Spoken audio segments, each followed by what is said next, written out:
ठीक है, तो सबसे ज्यादा स्टैटिक हिंड्रेंस इसमें कम था, तो अपन को आया प्राइमरी सेकेंडरी टर्शियरी, क्योंकि स्टैटिक हिंड्रेंस कम है तो हाइड्रोजन। अब अपन ने चेक किया कि भाई दो ऑर्डर तो टर्शियरी से शुरू हो रहे हैं और दो ऑर्डर प्राइमरी से शुरू हो रहे हैं, तो इसका मतलब है सेकेंडरी के लिए वही ऑर्डर मेंटेन है, चाहे आप प्राइमरी को पहले लिखो या टर्शियरी को पहले लिखो। सेकेंडरी हमेशा सभी फैक्टर्स को बैलेंस कर रहा है। तो अपन ने कहा था कि भाई देखो फिर सेकेंडरी वाला जो है वो ज्यादा ही बेसिक। अब कोई एक पर्टिकुलर ऑर्डर नहीं आ रहा है इनमें, इसलिए अपन ने कहा था कि देखो भाई since there is no same order for all the factors which are affecting the basic strength of aliphatic amines, these are called aliphatic amines, जो ऐसे चेन वाले होते हैं ना, इनको बोलते हैं एलिफेटिक। तो उसमें कोई पर्टिकुलर ऑर्डर नहीं आ रहा है एलिफेटिक अमाइंस। अगर वो एक पर्टिकुलर ऑर्डर नहीं आएगा एलिफेटिक अमाइंस में, तो अपन कहेंगे वहां पर there is no particular order for aliphatic amines. तो हमने कहा फिर वो डिपेंड करेगा क्या, अल्काइल ग्रुप पे भी डिपेंड करेगा कि भाई अल्काइल ग्रुप छोटा है बड़ा है, तो उस हिसाब से भी बेसिक स्ट्रेंथ ऑफ अमाइंस आएगा। तो अगर RCH3 है तो सेकेंडरी ज्यादा होगा, अगर RC2H5 है तो भी सेकेंडरी ज्यादा होगा, लेकिन अगर CH3 है तो प्राइमरी टर्शियरी से ज्यादा बेसिक है और ये टर्शियरी ज्यादा बेसिक है प्राइमरी। तो अपन ने कहा था ऐसे करते हैं क्योंकि ज्यादा क्वेश्चन तो कर नहीं सकते। तो अगर RC2H5 है या C3H7 है तो STP कर रहा है, इसमें STP है, मतलब सेकेंडरी ज्यादा बेसिक है टर्शियरी से, टर्शियरी ज्यादा बेसिक है प्राइमरी से। और अगर CH3 है तो अपन कहेंगे उस केस में सेकेंडरी ज्यादा बेसिक है प्राइमरी से, प्राइमरी ज्यादा बेसिक है टर्शियरी। ये अपन ने सीखा था। अब अपन ने कहा था कि भाई अगर मान लो जैसे वाटर में बताया था ये, अगर वाटर सॉल्वेंट नहीं तो फिर क्या। तो फिर अपन ने कहा था कि अगर वाटर सॉल्वेंट नहीं होगा तो प्रोटॉन एक्सेप्ट नहीं होना है, अमोनियम सॉल्ट नहीं बनना है और हाइड्रोलिसिस भी। फिर तो इसी फैक्टर पर डिपेंड करेगा व्हाट इज द बेसिक। अपन ने लिखा था अगर बेसिक स्ट्रेंथ ऑफ अमाइन है नॉन पोलर सॉल्वेंट या गैसियस स्टेट, तो उस केस में अपन ने कहा था कि फिर वो 3 डिग्री 2 डिग्री बन। So that is how we can take the basic strength of lines. ठीक है, तो ये मैं हटाता हूं। अब सिंस एलिफेटिक अमाइंस में अब एलिफेटिक अमाइन में ही ऑर्डर चेंज हो रहे हैं बार बार, तो फिर बाकी और भी कंपाउंड्स होते हैं नाइट्रोजन के, अपन देखते हैं कि उनमें क्या ऑर्डर होगा। तो अपन एक देखते हैं, that is basic strength of, अब अमाइंस की जगह अपन पढ़ने वाले basic strength of nitrogen containing compound. So basic strength of nitrogen containing compound अपन पढ़ते हैं, ठीक है ना, देखेंगे basic strength of nitrogen compound, है ना। So let us check what is the basic strength of nitrogen containing compound.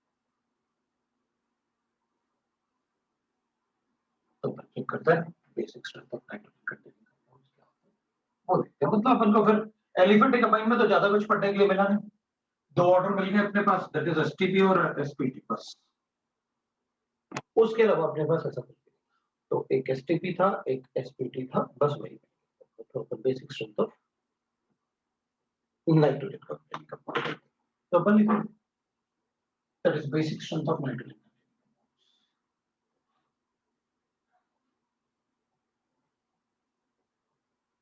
Of nitrogen, जिन compounds में नाइट्रोजन होगा उनके बेसिक स्ट्रेंथ कंटेनिंग उनके लिए। उसमें एक ऑर्डर होता है, अपन उसको ऑर्डर को लिख लेते हैं, फिर थोड़ा सा उस ऑर्डर को डिस्कस करेंगे और उसके बाद सीधे एग्जांपल।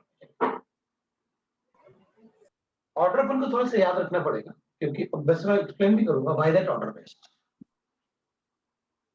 सबसे ज्यादा बेसिक होता है नाइट्रोजन कंटेनिंग कंपाउंड्स में, दैट इज गिवन। सबसे ज्यादा बेसिक होता है नाइट्रोजन कंटेनिंग कंपाउंड में, दैट इज गिवन।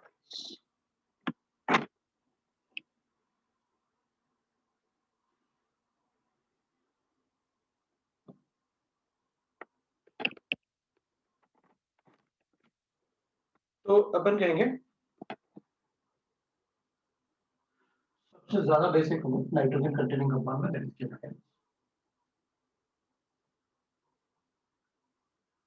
यूनाडाइन से ज्यादा यूनाडाइन सबसे ज्यादा बेसिक होता है नाइट्रोजन कंटेनिंग, ठीक है। तो guanidines are most basic in the nitrogen containing,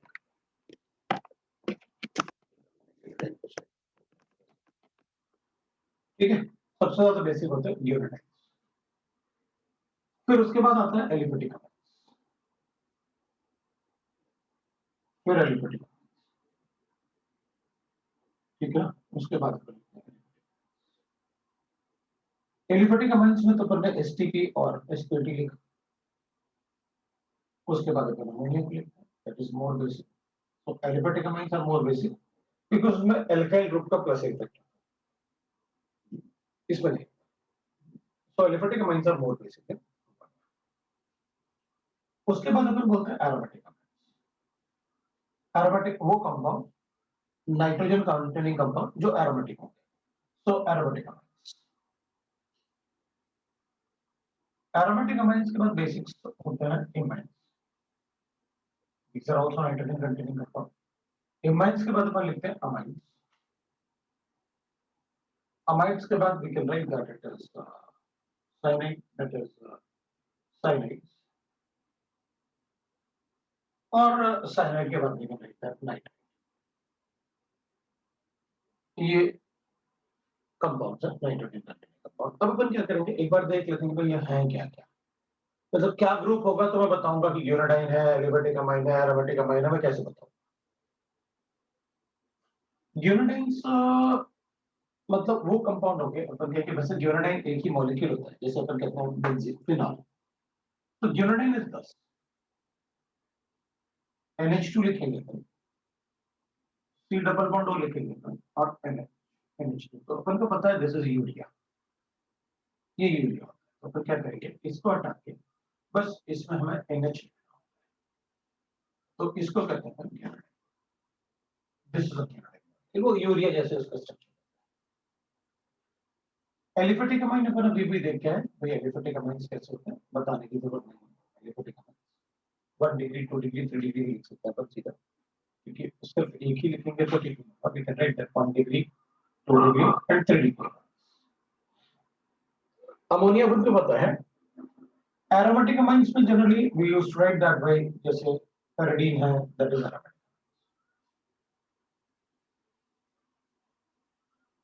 फिर अपन कहेंगे ये भी एरोमेटिक अमाइंस हो जाएगा,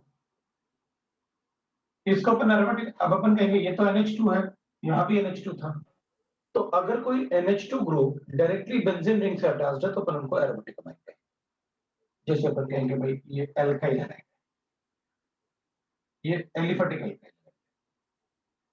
तो अगर कोई हैलोजन डायरेक्टली अटैच्ड है बेंजीन रिंग से तो अपन कहेंगे ये एरोमेटिक एल्काइल है, ये एरोमेटिक रिंग से डायरेक्टली अटैच्ड, ये एरोमेटिक रिंग से डायरेक्टली अटैच्ड है, या तो एलिफेटिक चेन। तो दिस इज एरोमेटिक क्योंकि नाइट्रोजन खुद उस पार्ट का रिंग का पार्ट है जो एरोमेटिक। फिर अपन ऐसे ही बना सकते हैं, this is also aromatic amine, अगर अपन चाहे तो ये बता सकते हैं इस टाइप से, ये एरोमेटिक। तो ये देख लेंगे हम, तो दैट इज एरोमेटिक अमाइन। अब इस वाले को हटा देते हैं क्योंकि फिर अपन बाद में देख लेंगे, हमें ये पता चले this is aromatic amine. Imines will be like this, क्योंकि अपन को अभी थोड़ा सा फंक्शनल ग्रुप चेक करना है कि भाई कैसे हमें पता चलेगा कौन सा फंक्शनल ग्रुप क्या होता है। एरोमेटिक अमाइंस मतलब या तो रिंग, एरोमेटिक एरोमेटिसिटी का पार्ट हो, रिंग का पार्ट हो नाइट्रोजन, या फिर अगर नाइट्रोजन रिंग का पार्ट नहीं है, कार्बन है, तो वो डायरेक्टली अटैच होना चाहिए NH2 उस रिंग से, तो भी अपन उसे एरोमेटिक। इमाइंस होते हैं कार्बन और नाइट्रोजन में डबल बॉन्ड प्रेजेंट होगा, तो they are called imines. Amides, we know that amides में it can be like this, ये अमाइड वो तो फंक्शनल ग्रुप पर पढ़ने पड़ा हुआ है, that is amides. Cyanide is R Cl triple bond ना, ये साइनाइड मतलब नाइट्राइल होता है, ये साइनाइड, और नाइट्राइट NO2 होता है, तो अपन कहेंगे RNO, ये नाइट्राइट। तो सारे के सारे ग्रुप्स अपन को पता है। अगर अपन देखेंगे तो अपन को थोड़ा सा आया बस ये बोला कि भाई यूनाडाइन का स्ट्रक्चर क्या होता है, ये पता चलेगा। यूरोडाइन का स्ट्रक्चर क्या होता है ये तुमको पहले से पता था, ये तुमको पता है, ये हमारा कैसे भी पढ़ चुके हैं। इमाइड्स में भी तुमको थोड़ा सा भी पता चला, अमाइड्स पहले से पता है, बाकी सारे पहले से पता है। इन सब में अगर अपन चेक करेंगे तो that is basic strength of amides in liquid. अब जो अमाइड्स होते हैं ना, these amides are amphoteric. Amides are amphoteric. अगर अमाइड एम्फोटेरिक होगा तो मतलब ये बेसिक है और वो एसिडिक है। ये दोनों एसिडिक होंगे, नाइट्रोजन है लेकिन फिर भी हम उन्हें एसिडिक कैरेक्टर में लेंगे कि भाई उनको एसिडिक होना चाहिए। जैसे अपन वाटर लेते हैं, वाटर में acidic, water is amphoteric in nature. तो अगर किसी का एसिडिक स्ट्रेंथ वाटर से ज्यादा है तो अपन उसे एसिड मानते हैं, और कम है तो अपन उसे बेस मानते हैं। दीज आर बेसिक, बट उस तरफ जो लिखे होंगे they have nitrogen but they will behave more as acid rather than a base. These are bases. तो अपन को ये हमेशा दिमाग में रहेगा, अमाइड इज एम्फोटेरिक मतलब it will react with acid as well as base, because amphoteric का definition अपन को पता है, amphoteric is a molecule which will react with acid as well as base. ड्यूरेनाइन्स आर बेसिक, ठीक है ना। अपन एक दो पॉइंट लिख लेना है ताकि अपन को थोड़ा और क्लियरिटी रहे बेसिक स्ट्रेंथ के लिए। ये तो अपन को है पता कि भाई आपको क्या रखना पड़ेगा ऐसे थोड़ा। तो मैं इस पार्ट को ना जैसे कि सर इसको तुरंत याद कर लें क्या, नहीं मैं उसके लिए आपको थोड़ा सा इजी कर देता हूं। एक बात तो कि भाई यूनाटाइन ज्यादा बेसिक है। यूनाटाइन यूनाटाइन का बेसिक स्ट्रेंथ होने का, सबसे ज्यादा बेसिक स्ट्रेंथ होने का रीजन है कि अगर अपन चेक करेंगे तो कार्बन है, डबल बॉन्ड है, नाइट्रोजन है और H। तो अपन क्या कहेंगे कि भाई यहाँ भी NH2 है। तो अगर हम चेक करें तो इसमें लोन पेयर डबल बॉन्ड के साथ कॉन्जुगेशन, दोनों ही लोन पेयर डबल बॉन्ड के साथ कॉन्जुगेशन। और अगर कॉन्जुगेशन है डबल बॉन्ड के साथ तो अपन कहेंगे बॉन्ड कॉन्जुगेशन शो करेगा। अगर ये कॉन्जुगेशन शो करेगा जो कि इजीली हो जाएगा तो फिर ये ऐसे बनाएगा। मतलब एक तरीके से ये आ रहा है कि देख भाई ये लोन पेयर भी इसके साथ कॉन्जुगेशन में आ रहा है, ये लोन पेयर इसके साथ कॉन्जुगेशन, नेगेटिव चार्ज भी इसके साथ कॉन्जुगेशन। लेकिन इस मॉलिक्यूल में नेगेटिव चार्ज आ रहा है नाइट्रोजन के पास। अगर नेगेटिव चार्ज आया तो any molecule which has a negative charge will always be more basic than any molecule which are neutral. कोई भी मॉलिक्यूल जिसमें नेगेटिव चार्ज होगा वो हमेशा ज्यादा ही बेसिक होगा एज कंपेयर टू जो उसका न्यूट्रल मॉलिक्यूल। तो इनमें से किसी में भी ऐसे डिलोकलाइज होके नेगेटिव चार्ज नहीं आएगा नाइट्रोजन, इसमें आएगा। तो दीज इसलिए यूनाटाइन ज्यादा बेसिक होता है क्योंकि वहां नाइट्रोजन पे डिलोकलाइज होकर नाइट्रोजन पे क्या आ जाएगा, नेगेटिव चार्ज आएगा। अगर नेगेटिव चार्ज आएगा तो स्ट्रॉन्गर, इसलिए यूनाटाइन स्ट्रॉन्गर। इवन अगर एक तरफ से भी डिलोकलाइज होता, अगर किसी मॉलिक्यूल में किसी, दिस इज यूनाटाइन, किसी मॉलिक्यूल में अगर एक तरफ से भी डिलोकलाइजेशन है और इधर अपन कुछ और भी ले लें तो भी अपन कहेंगे यूनाटाइन टाइप होगा और वो ज्यादा। क्योंकि अगर किसी नाइट्रोजन पे कोई मॉलिक्यूल नेगेटिव चार्ज जनरेट करेगा तो अपन कहेंगे वो ज्यादा, बिकॉज वो नेगेटिव चार्ज होगा। यहाँ इसका ऑक्टेट कंप्लीट है तो यहाँ पॉजिटिव चार्ज लिखेंगे तो इसका ऑक्टेट कंप्लीट है। ऑक्टेट कंप्लीट है तो ऑब्वियस सी बात है फिर तो बनेगा। तो अगर नाइट्रोजन पे नेगेटिव चार्ज आ रहा है इसका मतलब है उसका बेसिक स्ट्रेंथ ज्यादा होगा, क्योंकि एनायन हमेशा प्रोटॉन को ज्यादा अट्रैक्ट करेगा इस कंपेयर टू।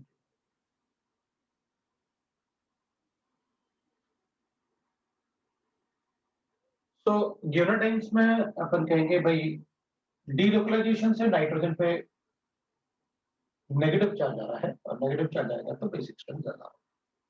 क्योंकि हम सबको पता है ना, अगर मैं कहूंगा बताओ दोनों में से ज्यादा बेसिक कौन है तो क्या कहूँ, दोनों को प्रोटॉन दिखा के देखिए कौन जल्दी प्रोटॉन लेगा, नेगेटिव चार्ज वाला ज्यादा बेसिक। तो न्यूट्रल उधर तो नेगेटिव चार्ज, प्रोटॉन को ज्यादा attract. So uridine is more basic because there is a partial negative charge on the nitrogen atom. इसलिए negative charge।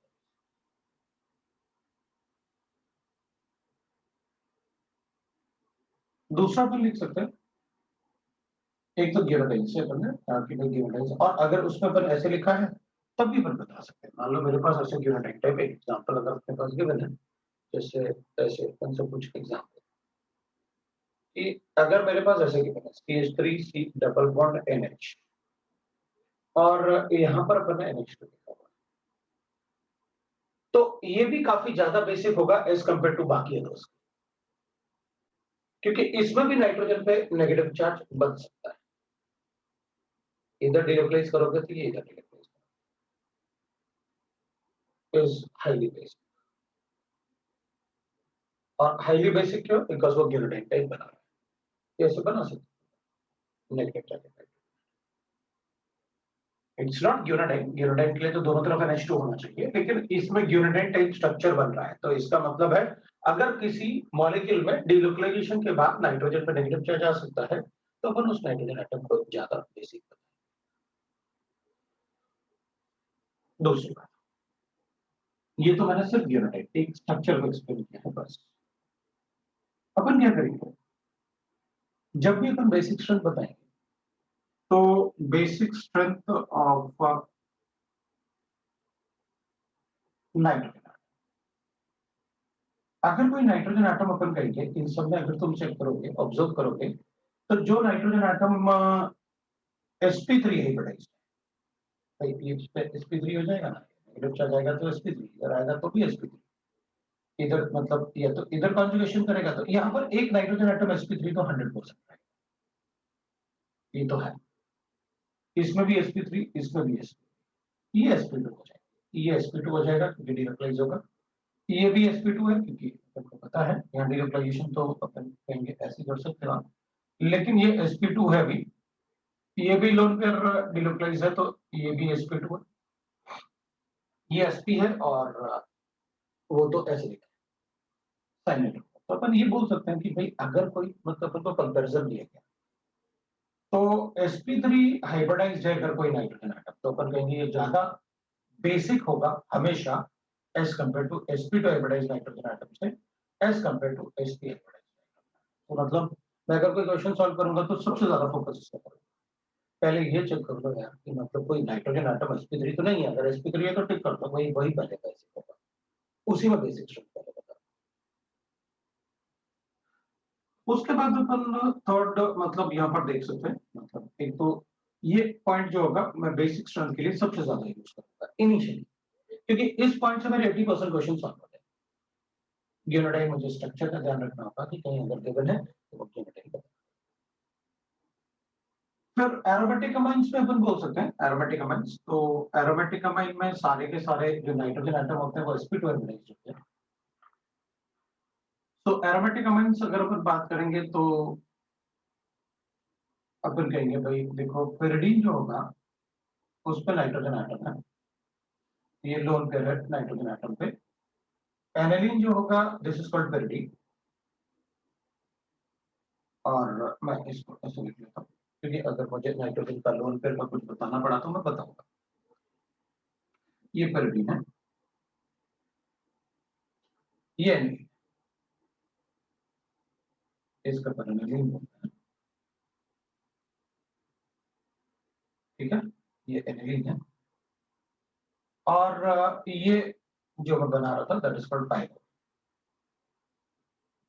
इसको अपन पायरो, दिस इज पायरो, ठीक। तो हमें ये नाम भी याद होना चाहिए इसलिए मैं लिखा। अगर अपन चेक करेंगे तो इसमें भी लोन पेयर का डिलोकलाइजेशन है, इसमें भी लोन पेयर का डिलोकलाइजेशन है, और लोन पेयर और डबल बॉन्ड अल्टरनेट ऐसे हैं, जो कार्बन एटम डबल बॉन्ड को होल्ड करते हैं उनसे वेरी फर्स्ट एटम पे लोन पेयर है तो डिलोकलाइजेशन होगा। अपन क्या कहेंगे भाई देखो ये pyridine है, ये एनिलीन है और वो पायरो। pyridine में अगर अपन चेक करेंगे तो ये लोन पेयर डिलोकलाइजेशन में तो नहीं होगा, कॉन्जुगेशन में तो नहीं जाएगा ये lone pair, because already the pi bonds are, मतलब ये यहाँ पर स्टेबल रहेगा, डिलोकलाइजेशन में नहीं जाएगा, लेकिन है sp2 हाइब्रिडाइज्ड क्योंकि इधर एक पाई बॉन्ड हो गया तो सिग्मा एक एक और एक, अगर डिलोकलाइजेशन में नहीं जाएगा तो इसको काउंट करना पड़ेगा, जो लोन पेयर डिलोकलाइजेशन में जाता है उसको नहीं काउंट करते हैं क्योंकि that will behave as a pipe, वो करते हैं। तो ये भी sp2 एडवर्टाइज्ड है, ये भी sp2 एडवर्टाइज्ड है, और ये तो sp2 होगा ही बिकॉज उस लोन पेयर की वजह से दिस इज एरोमेटिक। यहाँ पर लोन पेयर एरोमेटिक स्टेबलाइज नहीं, यहाँ पर लोन पेयर एरोमेटिक स्टेबलाइज नहीं, यहाँ पर लोन पेयर एरोमेटिक स्टेबलाइज, यहाँ पर लोन पेयर एरोमेटिक स्टेबलाइज क्यों है? क्योंकि उस लोन पेयर की वजह से वो मॉलिक्यूल एरोमेटिक, इस लोन पेयर की वजह से एरोमेटिक नहीं था, बेंजीन खुद एरोमेटिक, इस लोन पेयर की वजह से ये मॉलिक्यूल एरोमेटिक नहीं है, ये खुद पहले से एरोमेटिक। सो एरोमेटिक स्टेबलाइज डबल बॉन्ड वो होता है जो उस लोन पेयर की वजह से, एरोमेटिक स्टेबलाइज लोन पेयर वो होगा जिसमें उस लोन पेयर की वजह से वो एरोमेटिक, जैसे पर लिखते हैं ना, ऐसे पहले भी अपन ने पढ़ा हुआ है कि this carbocation is aromatic stabilise but this carbocation is not aromatic, this is not aromatic stabilise, मतलब this is highly stable carbocation that is less stable carbocation because इस पॉजिटिव चार्ज की वजह से ये मॉलिक्यूल एरोमेटिक है, so that is aromatic. ठीक है, तो वी नो दैट कि उसका रोल होना चाहिए अगर पॉजिटिव चार्ज है और जबकि बेंजाइल में रिंग की वजह से एरोमेटिक। तो अपन क्या करेंगे, इन तीनों में अगर अपन चेक करेंगे ये और ये, तो बेसिक स्ट्रेंथ इसमें तो ये स्टेबलाइज है, इसमें ये डिलोकलाइज हो रहा है, काफी सारे कार्बन एटम पे हो रहा है और इसमें तो एरोमेटिक स्टेबलाइज, तो ये ज्यादा बेसिक होता है, इस पेरिडीन ज्यादा बेसिक होता है एनिलीन से, एनिलीन ज्यादा बेसिक होता है पायरोल। अब अगर अपन इसको प्रोटॉन दे दें, इसको प्रोटॉन दूंगा तो ऐसे, ऑब्वियसली बात है प्रोटॉन दोगे अगर आप तो ये प्रोटॉन ऐसे एक्सेप्ट करेगा लोन पेयर में और इसको पॉजिटिव, तो पॉजिटिव चार्ज आने से कोई फर्क नहीं पड़ने वाला, अभी भी है। इसको अगर प्रोटॉन देंगे तो कोई बात नहीं, इसको भी प्रोटॉन दे दो आप। तो एनिलीन को अगर आप प्रोटॉन दोगे तो एनिलीन पे 2 हाइड्रोजन पहले से थे और एक लोन पेयर था, लोन पेयर पे आपने प्रोटॉन दिया, तो ये पॉजिटिव चार्ज। अब अपन को एक बात पता है, ये वाला पॉजिटिव चार्ज डिलोकलाइज नहीं होता, ये भी नहीं होता,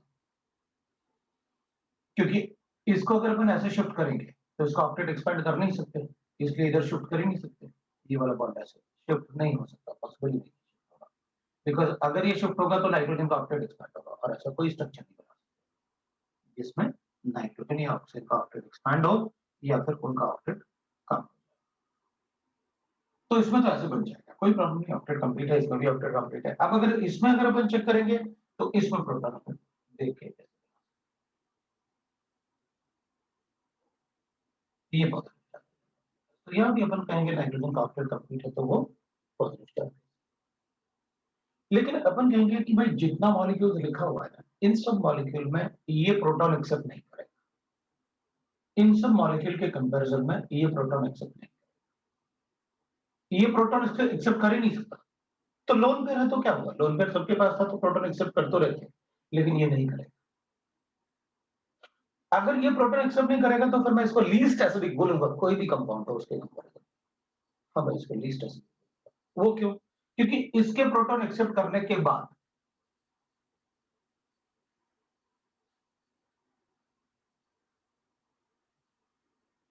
क्या बन रहा है, एरोमेटिक से एंटी एरोमेटिक, पॉजिटिव चार्ज है तो अपन डिलोकलाइजेशन बताओ, क्योंकि इसके पास अब 4 ही बचे हुए ना, राइट ना, अब 4 ही बचा हुआ है ना अपने इसके पास। तो अगर 4 प्रोटॉन बचा हुआ है तो ये क्या बन रहा है, एंटी एरोमेटिक, तो अपन कहेंगे ये नहीं करेगा, ये प्रोटॉन लेगा ही नहीं।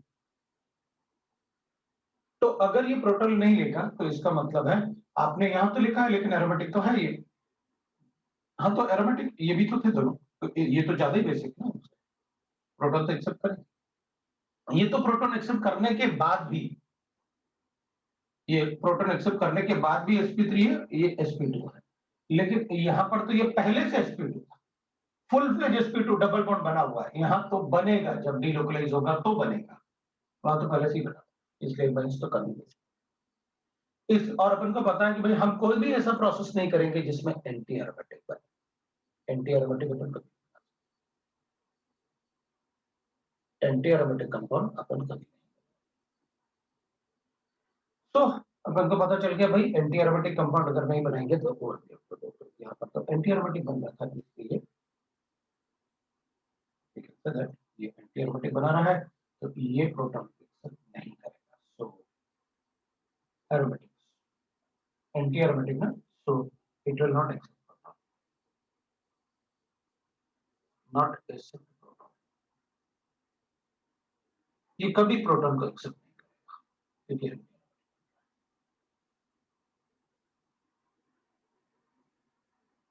राइट। तो अपन ऐसे बोल सकते हैं कि भाई अपन को एंटी एरोमेटिक बनेगा तो वो कभी भी प्रोटॉन, तो अपन कहेंगे ये तो लीस्ट बेसिक हो गया, दिस इज राइट। तो लीस्ट बेसिक क्यों अपन कहेंगे, देखो नाइट्रोजन का लोन पेयर तो है इसलिए अपन को बेस बोलना चाहिए, लेकिन प्रोटॉन एक्सेप्ट नहीं करेगा।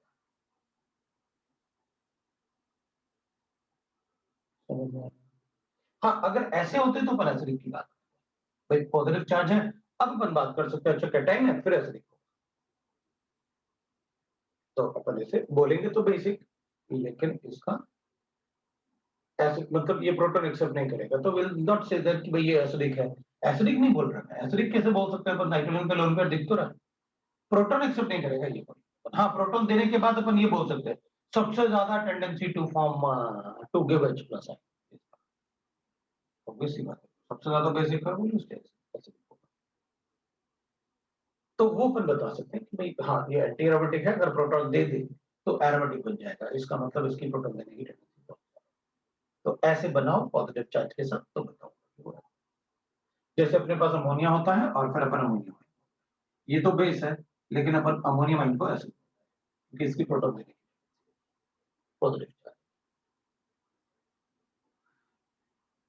ठीक है, थोड़ा थोड़ा सा अपन ने एरोमेटिक अमाइंस को भी डिस्कस कर लिया, बट सबसे ज्यादा अपन इससे अपने क्वेश्चन सॉल्व करेंगे जिससे कि से गलती नहीं।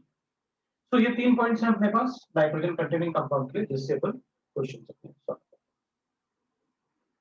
अब ठीक है, let us come to the application, अपन एप्लीकेशन पार्ट पे आते हैं, बेसिक स्ट्रेंथ पे अपन कुछ कुछ क्वेश्चन सॉल्व करते हैं basic strength of amines of late, तो देखते हैं अपन।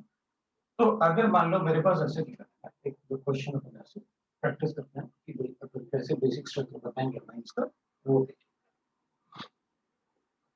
तो इतना एक्सप्लेन किया मैंने आपको, तो कुछ मैं क्वेश्चन पूछ लेता हूँ आपसे। सपोज मेरे पास ऐसे decreasing order of basic strength लिखिए, order of basic basic strength, तो एक ऑप्शन मेरे पास ऐसे क्यों है, एक ऑप्शन मेरे पास ऐसे क्यों है, एक ऑप्शन मेरे पास ऐसे क्यों है, और D option.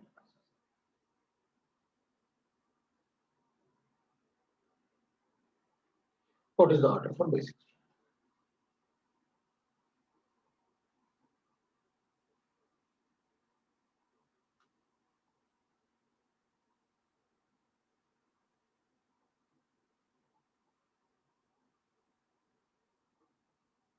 What is the order for basic?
So we got the order as D, C, B. So answer is ठीक है, तो ये तो ग्यूनोडाइन टाइप हो गया, बिल्कुल ठीक है। ग्यूनोडाइन टाइप होगा तो सबसे ज्यादा होगा, और अमाइड इज एम्फोट्रिक, तो अमाइड एम्फोट्रिक होता है, तो अपन बोल सकते हैं DC, that's correct, upon DC the basic, ठीक है, बिल्कुल ठीक है। अपन दूसरा क्वेश्चन ले लेते हैं। मेरे पास सपोज ऐसे क्वेश्चन लेना, सपोज मेरे पास CH2 CH2 NH2, बी मेरे पास ऐसे CH2 CH2 NH2, सी मेरे पास ऐसे F CH2 CH2 और डी मेरे पास कितना CnR, ऐसे कर लेते हैं CH2 और CH2 CH2, तो बेसिक स्ट्रेंथ ऑफ ऐसे, फिर क्या करेंगे अपन बेसिक स्ट्रेंथ ऑफ कमांड्स में,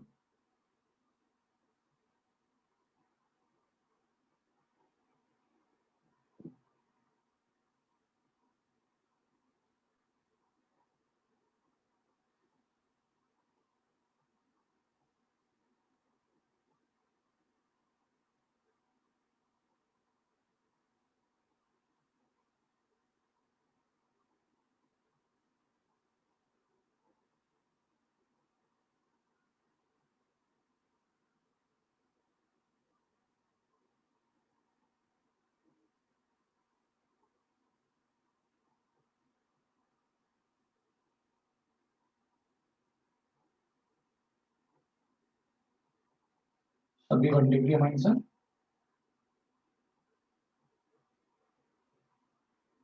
तो फिर अगर देखेंगे तो ये वाला पार्ट तो सभी में सेम है, डिफरेंस इनकी वजह से आ रहा है, और इनकी वजह से डिफरेंस आएगा तो इंडक्टिव इफेक्ट आएगा, ये हाइड्रोजन है तो इंडक्टिव इफेक्ट आएगा, तो हम ये चेक कर लेंगे किसका इंडक्टिव इफेक्ट ज्यादा होता है। अगर इंडक्टिव इफेक्ट इस पे इलेक्ट्रॉन विड्रॉइंग ग्रुप होगा, तो इलेक्ट्रॉन विड्रॉ करेगा तो नाइट्रोजन से इलेक्ट्रॉन विड्रॉ करेगा तो नाइट्रोजन को इलेक्ट्रॉन डेंसिटी कम हो जाएगी, नाइट्रोजन को इलेक्ट्रॉन डेंसिटी कम होगी तो बेसिक स्ट्रेंथ कम। अब बताओ, अगर नाइट्रोजन पे इलेक्ट्रॉन डेंसिटी कम होगी तो बेसिक स्ट्रेंथ कम होगा, नॉट टेलिंग मी। तो हमें सिर्फ इंडक्टिव इफेक्ट चेक करना। तो इन सब में अगर अपन चेक करेंगे तो अपन कहेंगे देखिए इन सब में माइनस इफेक्ट अगर अपन चेक करेंगे तो सबसे ज्यादा NO2 का होगा, उसके बाद F, उसके बाद CHO का होगा, CHO के बाद F का होगा, फिर C का होगा। तो ये सबसे कम इलेक्ट्रॉन विड्रॉ करेगा, तो इस पे इलेक्ट्रॉन डेंसिटी सबसे ज्यादा होगी, अगर इस पे इलेक्ट्रॉन डेंसिटी सबसे ज्यादा होगी तो ये सबसे ज्यादा,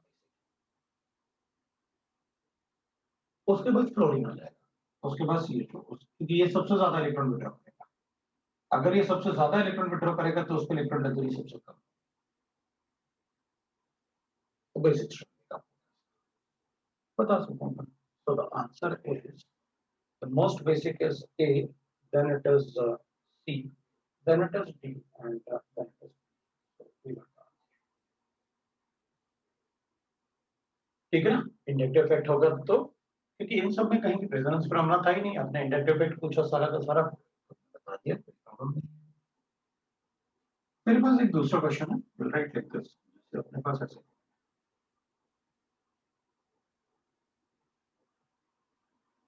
इधर एक सी है,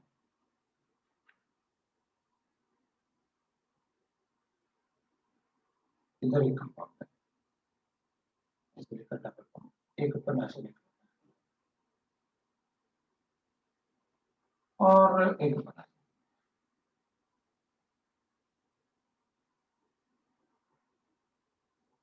तो इनमें बेसिक नहीं, मैंने ऐसे कुछ भी नहीं कहा कि माइनस इफेक्ट से इनवर्सली प्रोपोर्शनल होगा बेसिक स्ट्रेंथ।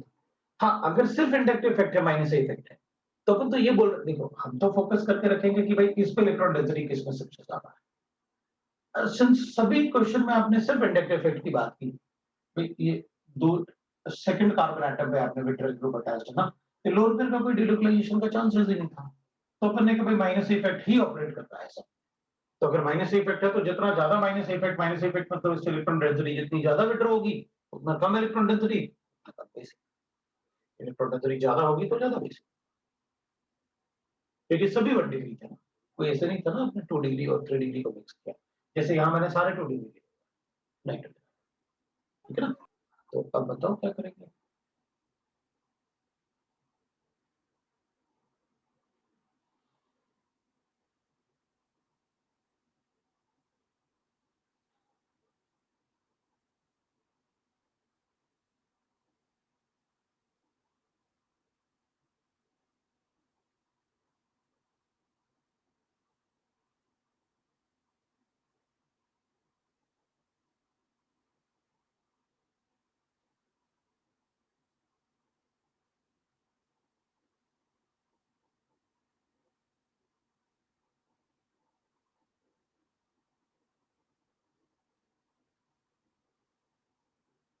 हो गया।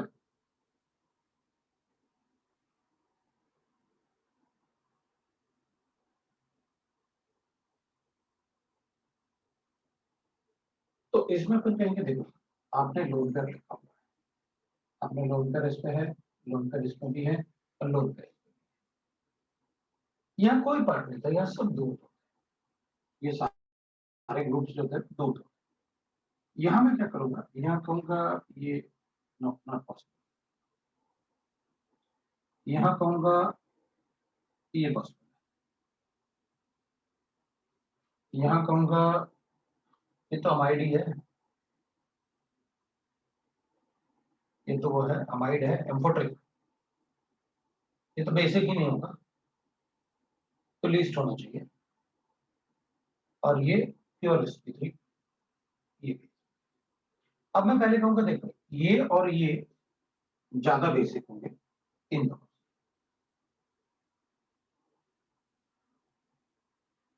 ये दोनों ज्यादा बेसिक है इन दोनों से।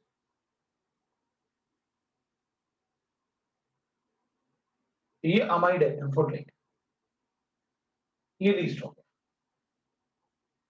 तो अमाइड ग्रुप है नाइट्रोजन के साइड वाले कार्बन एटम पे डिफर। अच्छा अपन को ये भी तो लगेगा ये अजीब सा अमाइड दिख रहा है मुझे, तो मैंने ऐसे ऐसे तो आपने कभी दिखाया ही नहीं मुझे कि भाई अमाइड ऐसे भी होता है, बात तो सही है। अच्छा एक बात बता, इस ग्रुप को अपन अमाइड बोलते हैं, बिल्कुल बोलते हैं। इसको अपन अमाइड बोलते हैं, बिल्कुल बोलते हैं। ये सब्स्टिट्यूटेड अमाइड एन मेथाइल इथेनॉमाइड, ठीक है।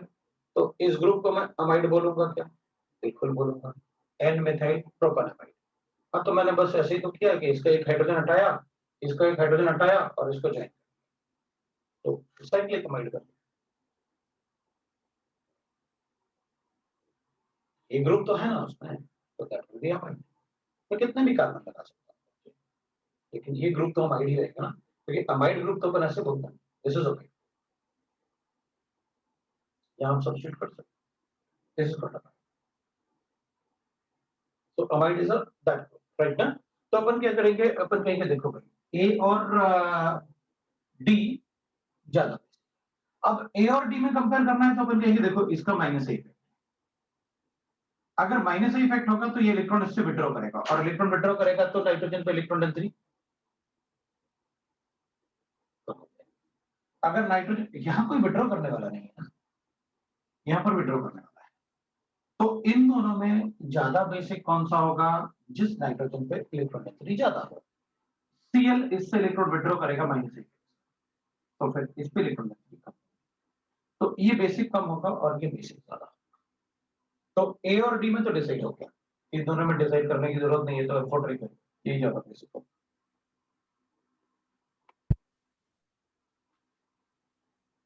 क्योंकि अमाइड तो एम्फोट्रिक होगा। लेकिन इसमें लोन पेयर डीलोकलाइज था ना, अगर लोन पेयर डीलोकलाइज है तो अपन ऐसे पढ़ा हुआ है CH2 है, डबल बॉन्ड है CH है NH। अपन ने क्या कहा था, दो कार्बन एटम जो डबल बॉन्ड को होल्ड करता है उनसे जो वेरी फर्स्ट एटम है अगर उसके पास लोन पेयर है तो वो नेट लोन पेयर डीलोकलाइजेशन में है, ठीक पढ़ा डीलोकलाइजेशन तो रेजोनेंस पर, राइट। अब किसी को डाउट है तो बोलो। तो ये अपन ने पढ़ा हुआ है राइट।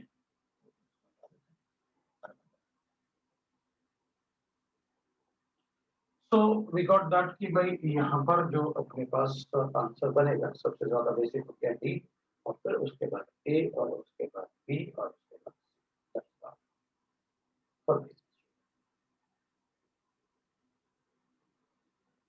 अब अगर मान लो अपने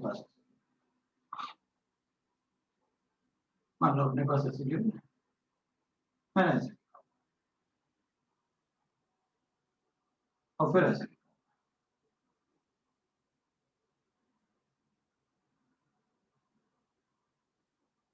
सी ऐसे लिखा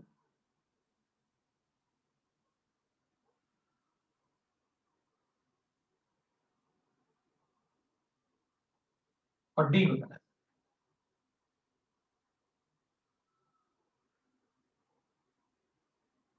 क्या करेंगे। अब ये लोन पर लिखा हुआ नहीं मिलेगा आपको क्वेश्चन में, है अभी तो मैं आपको लिख के दे रहा हूँ, बाद में आपको क्वेश्चन में ऐसा लिखा हुआ नहीं मिलेगा। तो अपन क्या करेंगे बताओ।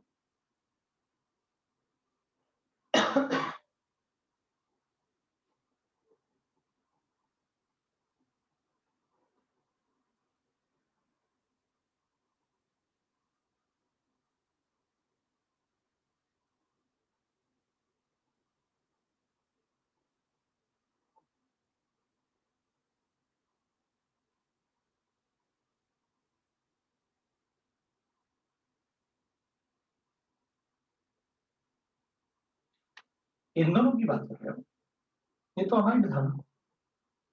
यहाँ तो लोन पर जाके ऑप्शन पे रुक जाएगा, यहाँ तो लोन पर किस पे आएगा, कार्बन पे। ऑप्शन पे नेगेटिव चार्ज ज्यादा स्टेबल होगा जब आप बनाओगे ना इसका स्ट्रक्चर ऐसे। आप बना के देख लो, ये डिलोकलाइजेशन होगा तो ऐसे बनेगा,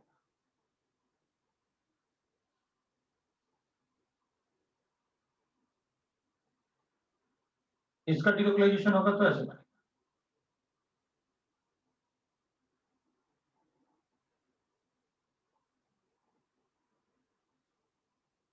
डिफरेंस सिर्फ मुझे यहाँ और यहाँ दिख रहा है, बाकी पार्ट तो सेम है। इधर भी नाइट्रोजन पे पॉजिटिव चार्ज, इधर भी। बताओ दोनों में से ज्यादा स्टेबल कौन है, वो वाला। नाइट्रोजन ऑप्शन पे नेगेटिव चार्ज है, यहाँ कार्बन पे नेगेटिव चार्ज। ऑप्शन पे नेगेटिव चार्ज ज्यादा स्टेबल होगा, मतलब यहाँ ज्यादा देर के लिए पॉजिटिव चार्ज बनेगा। अगर ज्यादा देर के लिए पॉजिटिव चार्ज बनेगा इसका मतलब है, अगर यहाँ ज्यादा देर के लिए पॉजिटिव चार्ज बनेगा ना, ये डिलोकलाइज होगा तो नेगेटिव चार्ज ऑक्सीजन पे। अगर ऑक्सीजन पे नेगेटिव चार्ज बनेगा तो वो ज्यादा स्टेबल है कार्बन के कंपेरिजन, इधर कार्बन पे बनता है। अगर ये ज्यादा स्टेबल है मतलब ज्यादा देर के लिए पॉजिटिव चार्ज, ज्यादा देर के लिए पॉजिटिव चार्ज मतलब ज्यादा इलेक्ट्रॉन। इसकी बात इसमें अगर अपन चेक करेंगे ना, तो अगर अपन इसमें चेक करेंगे ना,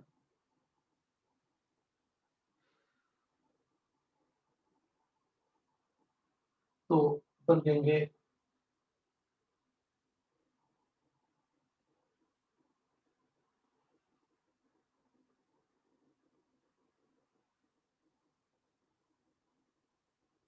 ठीक है। अब काफी लोगों ने मतलब आंसर दिए, बंदे ये sp3, ये sp2, ये भी sp3 और ये भी sp, इसको तो भूल ही जाओ, और एंटी एरोमेटिक बनाएगा प्रोटॉन लिया तो, इसलिए डी तो भूल जाओ। ऑप्शन भी देख लेंगे, अगर ऑप्शन गिवन है डी लास्ट में, सबसे इस लास्ट में किसने, अगर एक ही में गिवन है वही बना आंसर है, तो एंटी एरोमेटिक। बाकी ऑर्डर में देखूंगा। फिर अपन चेक कर लेंगे, अगर मान लो सभी में डी लास्ट में गिवन है तो फिर अपन चेक करेंगे इन तीनों में अपन कहेंगे देख भाई ये कम बेसिक है इन दोनों से, क्योंकि दोनों इसके, तो मैं चेक कर लूंगा डी से पहले बी होना चाहिए, मतलब ये ज्यादा बेसिक है इससे, और ये दोनों ज्यादा बेसिक है इन दोनों। अब ए और सी में अगर डिसाइड करना है तो ऑब्वियसली बात है, ऑक्सीजन ज्यादा इलेक्ट्रोनेगेटिव है और ये माइनस ए इफेक्ट है, तो ऑक्सीजन ज्यादा इलेक्ट्रॉन विड्रॉ करेगा या सल्फर ज्यादा इलेक्ट्रॉन विड्रॉ करेगा, ऑक्सीजन ज्यादा इलेक्ट्रॉन विड्रॉ, तो ऑक्सीजन ज्यादा इलेक्ट्रॉन विड्रॉ करेगा। भाई ऑक्सीजन ज्यादा इलेक्ट्रोनेगेटिव वाले होता है तो ऑक्सीजन इलेक्ट्रॉन ज्यादा विड्रॉ करेगा। हमें इलेक्ट्रॉन डेंसिटी हम तो नाइट्रोजन एटम चेक करना है फॉर बेसिक स्ट्रक्चर। अगर ऑक्सीजन ज्यादा इलेक्ट्रॉन विड्रॉ करेगा तो नाइट्रोजन पे कम इलेक्ट्रॉन डेंसिटी होगी। सल्फर भी इलेक्ट्रॉन विड्रॉ करने की कोशिश करेगा, लेकिन सल्फर का इलेक्ट्रॉन नेगेटिविटी कम होने की वजह से वो इलेक्ट्रॉन कम विड्रॉ कर पाएगा। सल्फर से तो ज्यादा इलेक्ट्रॉन नेगेटिव नाइट्रोजन ही होता है, वो उससे इलेक्ट्रॉन नेगेटिव। हम तो रिलेटिव चेक कर रहे हैं इन दोनों। तो ये दोनों sp3 थे इसलिए ज्यादा बेसिक थे इन दोनों से। वो लीस्ट था क्योंकि वो एंटी एरोमेटिक बनाए, तो हमें इन दोनों में पता चल गया था। मुझे इन दोनों में चेक करना था, तो नाइट्रोजन से ज्यादा इलेक्ट्रॉन विड्रॉ कौन कर सकता है? अगर नाइट्रोजन से ज्यादा इलेक्ट्रॉन, तो ये ऑप्शन, इसका मतलब ये कम बेसिक है इसका, तो सबसे ज्यादा बेसिक सी सबसे ज्यादा बेसिक होगा। नाइट्रोजन का इलेक्ट्रॉन डेंसिटी चेक करनी है अपने, सी ज्यादा बेसिक होगा ए से, ए ज्यादा बेसिक होगा। दैट इज, ये दोनों तो एलिफेटिक बोल रहे हैं ना, इसलिए तो एलिफेटिक। तो then we will say that aromatic वो आ गया आपके पास बी, और लास्ट में डी, वो इसलिए क्योंकि वो पोटेंशियल एरोमेटिक है। किसी को डाउट है?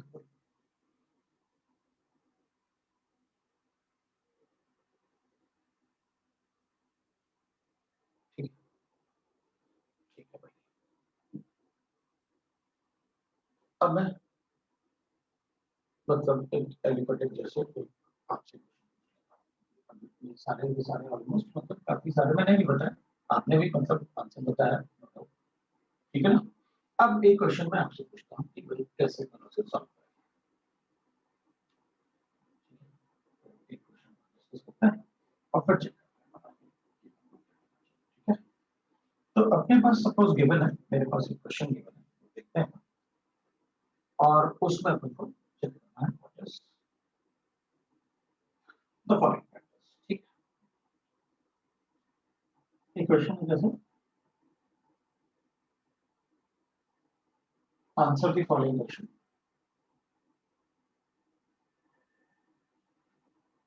For given.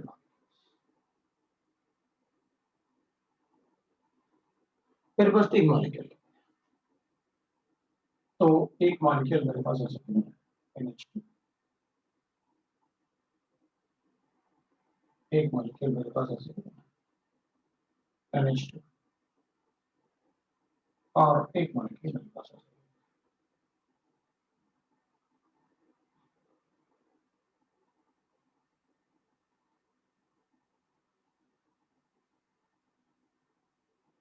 तो तीन मॉलिक्यूल्स के लिए कुछ क्वेश्चंस लिखे। Decreasing order of basic, order of basic,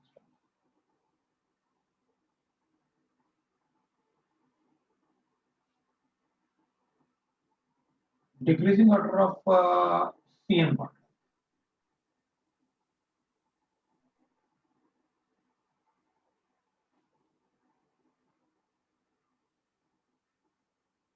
decreasing order of electron density होता है,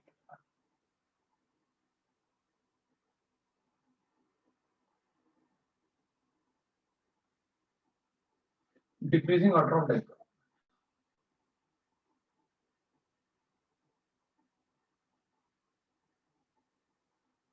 ये सारे पॉइंट अपन इनमें भी लिख सकते थे, जितने कंपाउंड अपन अभी प्रैक्टिस की उन सब में भी ये सारे पॉइंट लिख सकते थे। मैं तो बेसिक स्ट्रेंथ के बाद और भी थोड़ा सा देख लेते हैं कि अपन जो बेसिक स्ट्रेंथ पढ़ रहे हैं उसमें और क्या क्या अपन, मतलब हर एक मॉलिक्यूल कोई भी लिखो उसमें सारी पॉइंट अपन डिस्कस कर सकते हैं।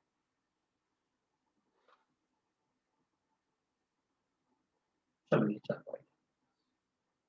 तो ये बताना है अपन को कि बेसिक स्ट्रेंथ क्या होगा, सीएन बॉन्ड लेंथ क्या होगा। सीएन बॉन्ड लेंथ मतलब डिस्टेंस है।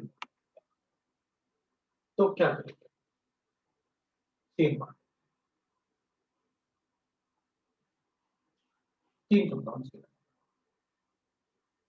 तीनों कंपाउंड्स में सीएन बॉन्ड लेंथ कैसे, तो आप बता दीजिए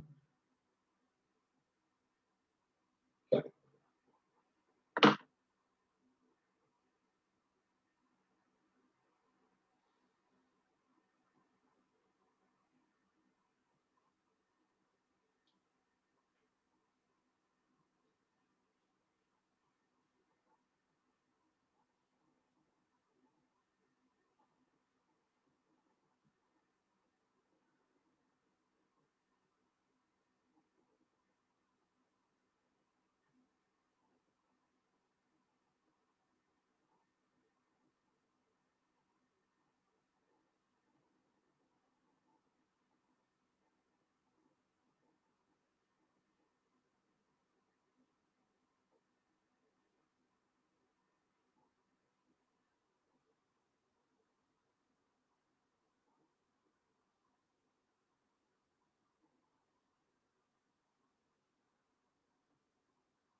हो गया?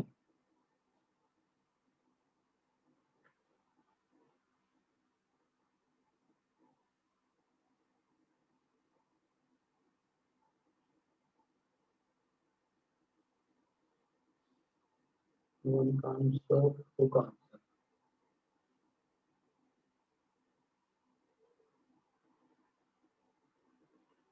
थ्री का आंसर।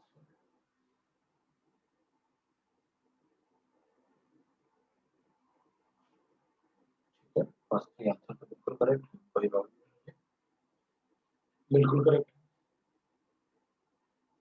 तीन आंसर आपके, वन का आंसर दिया, ठीक है, सही है। और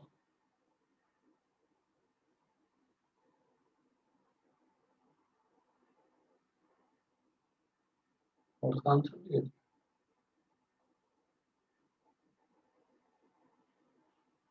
वो भी ठीक।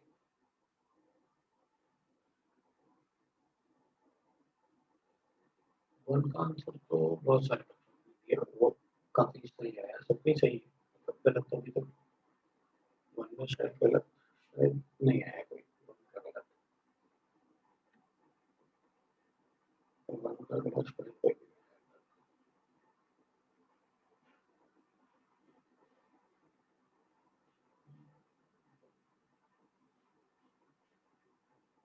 वन का कोई किसी का नहीं गलत, मतलब बेसिक क्षण तुम लोग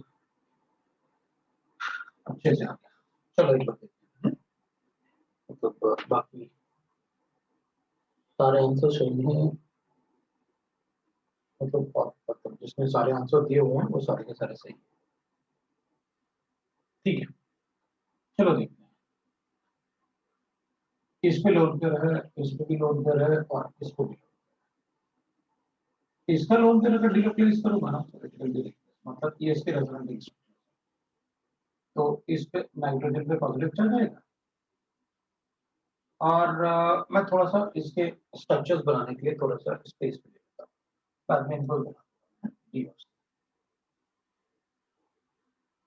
तो अगर इसके रेजोनेटिंग स्ट्रक्चर्स बनाएंगे तो ऑब्वियस सी बात है, अपन डीलोकलाइज करेंगे पहले, तो ये डबल बॉन्ड जो है वो नाइट्रोजन इस पे कार्बन पे आता है, तो अपने पास ऐसे NH2 और कार्बन पे नेगेटिव चार्ज इधर,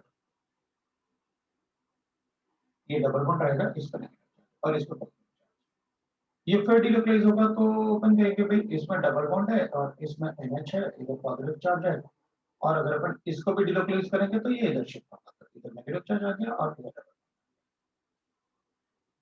ये ए का डिलोकलाइजेशन था। और बी के डिलोकलाइजेशन में अगर अपन लिखेंगे तो बी स्ट्रक्चर आपने ऐसे दे रखा है, और बी का अगर डिलोकलाइजेशन करूंगा तो बी का तो एक ही लिखा है, तो NH2 आएगा, पॉजिटिव चार्ज आएगा, और इधर अपन लिखेंगे,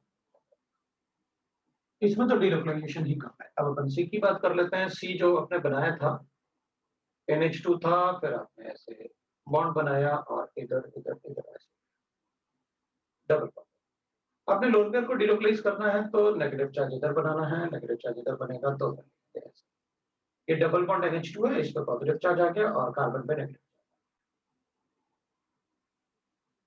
अब अपन कहेंगे ये नेगेटिव चार्ज पर डिलोकलाइज होगा, तो ये इधर होगा तो इधर डिलोकलाइज होगा, ये डिलोकलाइज होगा तो will write that double bond NH2 और पॉजिटिव चार्ज इस पे ऑक्सीजन ऐसे। अब अपन क्या करेंगे, अपन कहेंगे देखो भाई, अपन ये चेक करेंगे कि किस स्ट्रक्चर में नाइट्रोजन पे पॉजिटिव चार्ज ज्यादा टाइम के लिए रहेगा, इसमें डिलोकलाइज दो बार हो रहा है, मतलब ज्यादा टाइम के लिए रहेगा, इसमें एक ही बार डिलोकलाइज होगा फिर वापस ये ऐसे डिलोकलाइज, यहाँ तो यहाँ होगा, फिर उसके बाद यहाँ आएगा, मतलब तब तक नाइट्रोजन पे पॉजिटिव चार्ज बना रहेगा, ज्यादा कॉन्जुगेशन में जाएगा तो ज्यादा दिन के लिए पॉजिटिव चार्ज, मतलब ज्यादा डिलोकलाइज होगी इसकी इलेक्ट्रॉन डेंसिटी, इसकी इलेक्ट्रॉन डेंसिटी ज्यादा डिलोकलाइज नहीं होगी, एक कार्बन पे जाएगा वापस, मतलब इसका इलेक्ट्रॉन डेंसिटी ज्यादा होगा इसके कंपेयर, इसमें भी दो बॉन्ड में डिलोकलाइजेशन है, इसमें भी दो बॉन्ड में डिलोकलाइजेशन है, लेकिन उसमें इसमें नेगेटिव चार्ज कार्बन पे बन रहा है और उसमें नेगेटिव चार्ज ऑक्सीजन पे बन रहा है। अगर नेगेटिव चार्ज कार्बन पे बनेगा तो ये कम स्टेबल होगा और ऑक्सीजन पे ज्यादा स्टेबल होगा। अगर ऑक्सीजन पे ज्यादा स्टेबल होगा तो फिर ये जैसे ही बनेगा अनस्टेबल होगा उसके कंपैरिजन में, तो ये वापस भी जाएगा। लेकिन इधर ऑक्सीजन पे नेगेटिव चार्ज जैसे ही बनेगा ना, ये रुक जाएगा क्योंकि नेगेटिव चार्ज ऑक्सीजन पे ज्यादा स्टेबल होगा एज कंपेयर टू कार्बन। अगर यहाँ रुक जाएगा तो अपन कहेंगे फिर ये पॉजिटिव चार्ज ज्यादा टाइम के लिए रहेगा, मतलब इस पे इलेक्ट्रॉन डेंसिटी सबसे कम हो और बेसिक स्ट्रेंथ भी कम हो जाएगा। भाई इलेक्ट्रॉन डेंसिटी क्योंकि पॉजिटिव चार्ज इसमें ज्यादा टाइम के लिए रहेगा क्योंकि इसका लोन पे डिलोक्लाइज करके इलेक्ट्रोनेगेटिव एटम पे जा रहा है। यहाँ भी 2 बार डिलोक्लाइजेशन था, यहाँ भी 2 बार डिलोक्लाइजेशन है, लेकिन यहाँ नेगेटिव चार्ज कार्बन पे है, यहाँ नेगेटिव चार्ज ऑक्सीजन पे, ये ज्यादा स्टेबल है। यहाँ ज्यादा स्टेबल होगा तो ऑब्वियस सी बात है, राइट। तो अपन कहेंगे यहाँ पर मतलब इट विल बी, हाँ बनाओ ना, कोई प्रॉब्लम नहीं, बना देना, कोई प्रॉब्लम नहीं है, वो अपन ने बनाया है इसे, बना दो, कोई प्रॉब्लम। तो अपन कहेंगे ठीक है भाई, विल राइट दैट कि अपने पास ये डिलोकलाइजेशन है, तो सबसे ज्यादा बेसिक कौन हुआ है जिसमें सबसे कम डिलोकलाइजेशन, मतलब जिस पे इलेक्ट्रॉन डेंसिटी सबसे ज्यादा थी। उसके बाद फर्स्ट वाला, क्योंकि उधर नेगेटिव चार्ज बनेगा तो वापस जल्दी जाएगा, इधर से नेगेटिव चार्ज वापस जल्दी नहीं जाएगा। तो अपन लिख लेंगे ए और दिस इज बेसिक स्ट्रेंथ। और बेसिक स्ट्रेंथ कैलकुलेट कर लिया तो इलेक्ट्रॉन डेंसिटी भी कैलकुलेट कर दूंगा, क्योंकि बेसिक स्ट्रेंथ अगर बताया तो इसका बेसिक स्ट्रेंथ इसलिए ज्यादा है क्योंकि इस पे इलेक्ट्रॉन डेंसिटी ज्यादा है, मतलब बी ए सी, ये है। अब सीएन बॉन्ड लेंथ की बात, यहां अगर ये आके रुक जाएगा तो इसका मतलब है यहां डबल बॉन्ड कैरेक्टर सबसे ज्यादा टाइम के लिए रहेगा, यहां डबल बॉन्ड कैरेक्टर सबसे ज्यादा टाइम के लिए रहेगा, यहां डबल बॉन्ड कैरेक्टर सबसे कम टाइम के लिए रहेगा, मतलब ये थोड़ा सा डबल बॉन्ड कैरेक्टर सबसे कम टाइम का मतलब होता है कि भाई यहां डिलोकलाइज होगा, वापस आ गया, मतलब इसमें डबल बॉन्ड कैरेक्टर कम जनरेट हो पाएगा। क्यों? क्योंकि जैसे डबल बॉन्ड बन रहा है फिर वापस भी जल्दी से चला जा रहा है, मतलब यहाँ डबल बॉन्ड कैरेक्टर तो बनेगा क्योंकि डिलोकलाइजेशन है, लेकिन सबसे कम टाइम के लिए डबल बॉन्ड बनेगा, मतलब वहां डबल बॉन्ड थोड़ा ही बन पाएगा। जहां ज्यादा टाइम के लिए डबल बॉन्ड बनेगा वहां डबल बॉन्ड कैरेक्टर भी ज्यादा है। तो इन दोनों में 2 बार डिलोकलाइजेशन हो रहा है, इसमें एक ही बार डिलोकलाइजेशन हो रहा था, तो एक ही बार डिलोकलाइजेशन में डबल बॉन्ड कैरेक्टर थोड़ा सा ही आ पाया, इसमें 2 बार डिलोकलाइजेशन है लेकिन यहाँ तो नेगेटिव चार्ज आके रुक गया, मतलब यहाँ ज्यादा टाइम के लिए डबल बॉन्ड, तो इसमें डबल बॉन्ड कैरेक्टर भी ज्यादा है, और अगर डबल बॉन्ड कैरेक्टर ज्यादा आएगा तो सीएन बॉन्ड लेंथ छोटा। तो ये तो सिंगल बॉन्ड कैरेक्टर ज्यादा होगा क्योंकि इसमें थोड़ा ही टाइम के लिए, क्योंकि जैसे ही लोन पेयर नेगेटिव चार्ज जैसे ही कार्बन पे आएगा, ये डिलोकलाइज हुआ, नेगेटिव चार्ज कार्बन पे जो अनस्टेबल होगा तो वापस चला गया, तो मतलब थोड़ा सा ही डबल बॉन्ड कैरेक्टर आता है। तो फिर अगर थोड़ा सा ही डबल बॉन्ड कैरेक्टर है मतलब इसका बॉन्ड लेंथ ज्यादा होगा, उसमें सिंगल बॉन्ड कैरेक्टर ज्यादा होगा, तो सबसे ज्यादा बॉन्ड लेंथ होगा B, उसके बाद ए में, उसके बाद सी में, क्योंकि सी में तो ये यहाँ के रुक जाएगा, नेगेटिव चार्ज ज्यादा स्टेबल है ऑक्सीजन पे, तो यहाँ डबल बॉन्ड कैरेक्टर सबसे ज्यादा है। Dipole moment is a vector quantity,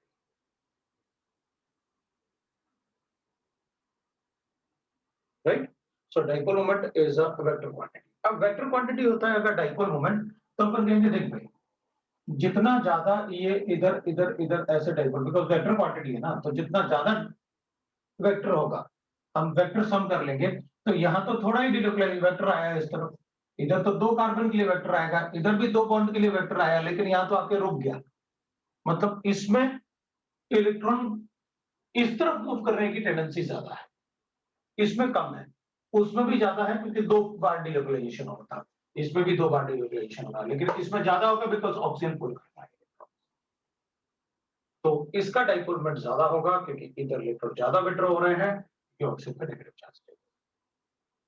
तो अगर ये नेगेटिव चार्ज ज्यादा स्टेबल है तो ऑब्वियसली बात है, फिर कहेंगे भाई इसमें ना C is more than dipole moment सबसे ज्यादा इसका होगा, फिर A का होगा, उसके बाद अपन कहेंगे ये डाइपोल मोमेंट,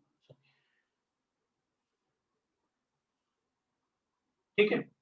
अब अगर अपन चेक करेंगे जैसे इधर CN बॉन्ड है। तो मैंने आपसे कहा कि देख भाई इसमें ना जो इसका हाइब्रिड स्ट्रक्चर बनेंगे अपन इसका ए का हाइब्रिड स्ट्रक्चर बनेंगे। ए का हाइब्रिड स्ट्रक्चर तो ऐसे बनेगा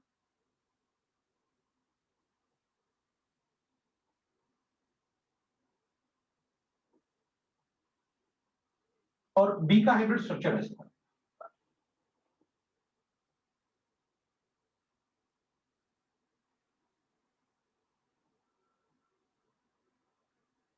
तो यहां ज्यादा देर के लिए पॉजिटिव चार्ज है। अगर ज्यादा देर के लिए पॉजिटिव चार्ज रहेगा तो इसमें ज्यादा देर के लिए डबल बॉन्ड, इसमें कम देर के लिए पॉजिटिव चार्ज रहेगा क्योंकि एक बार डिलोक्लाइज हुआ और वो वापस चला गया। तो वहां कम डिलोक्लाइज हुआ तो इधर डबल बॉन्ड कैरेक्टर भी कम आएगा। या ज्यादा देर के लिए डिलोक्लाइजेशन हो रहा है तो ये ज्यादा देर के लिए डिलोक्लाइजेशन हो रहा है तो ज्यादा देर डबल बॉन्ड रहेगा। ज्यादा देर डबल बॉन्ड रहने का मतलब है कि वहां ज्यादा पॉजिटिव चार्ज क्योंकि ज्यादा डबल बॉन्ड है क्योंकि ज्यादा देर के लिए।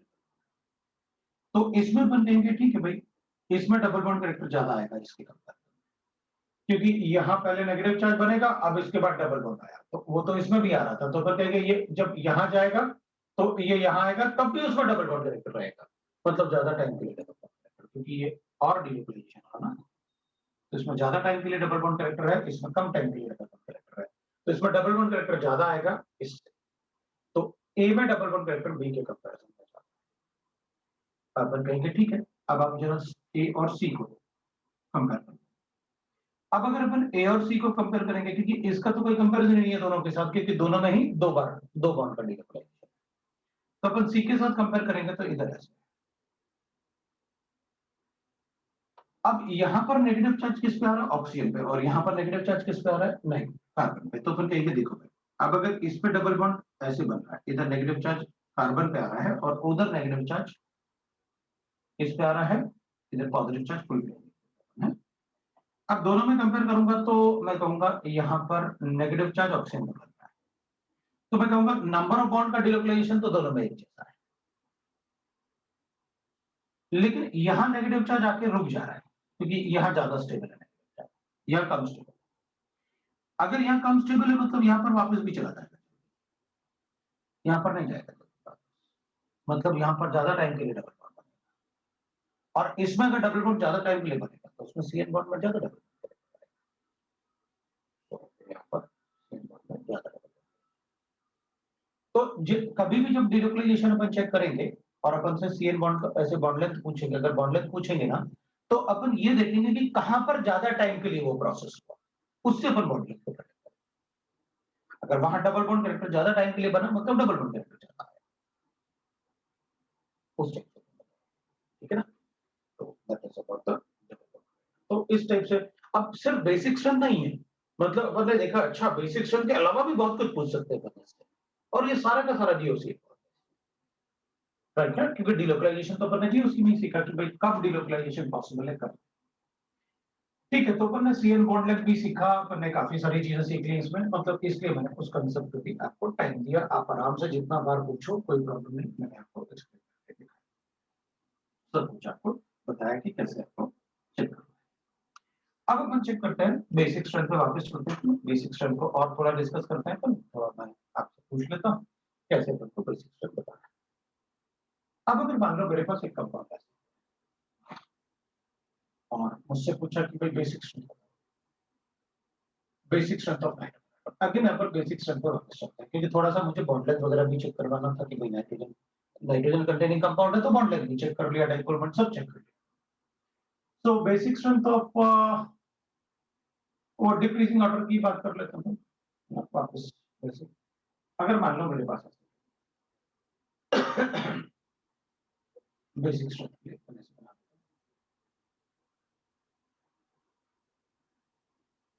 कभी कभी वो ऐसे भी बना देता है कि भाई बेसिक स्ट्रेंथ है ऐसे बताओ इन दोनों में बेसिक।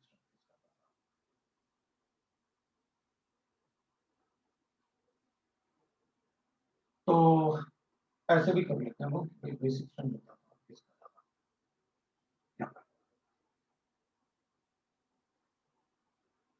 और अपन से पूछेंगे ए बी और सी ये ऐसे मॉलिक्यूल है, बताओ किसका बेसिक स्ट्रेंथ ज्यादा होगा। इसको आप सर्कल जैसे एज्यूम किया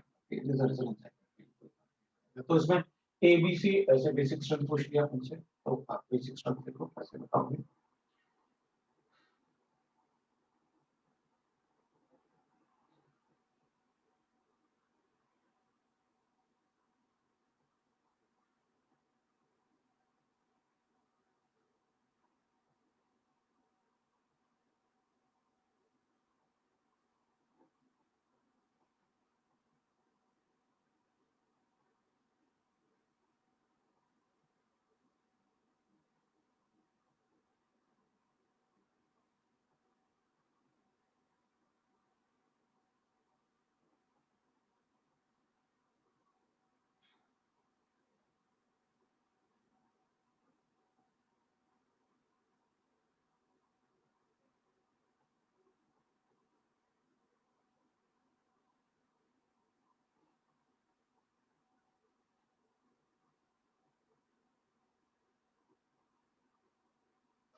तो अपन कहेंगे भाई कि ये क्या है, ये तो आपने मतलब इन तीनों को कंबाइन करके लिख दिया। एक ये था, एक ये था, और एक ये था। इन तीनों को मर्ज करके एक मॉलिक्यूल।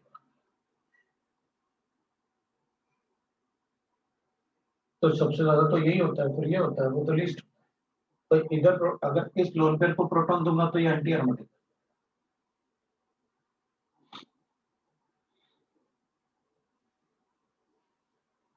इसलिए इसको तो प्रोटॉन दे ही नहीं सकता, एंटी एरोमेटिक। सबसे ज्यादा ये वाला हो जाएगा, उसके बाद ये वाला, उसके बाद ये एंटी एरोमेटिक बनेगा। तो सबसे ज्यादा ये वाला हो जाएगा, उसके बाद सी होगा, उसके बाद इसी। तो वही तो बताया ना, इन सबको अलग अलग लिखने के बजाय आपने मर्ज कर दिया, अलग अलग लिखने के बजाय आपने मर्ज कर दिया, तो फिर आपने बता दिया ये कंपाउंड आपने याद कर लिया।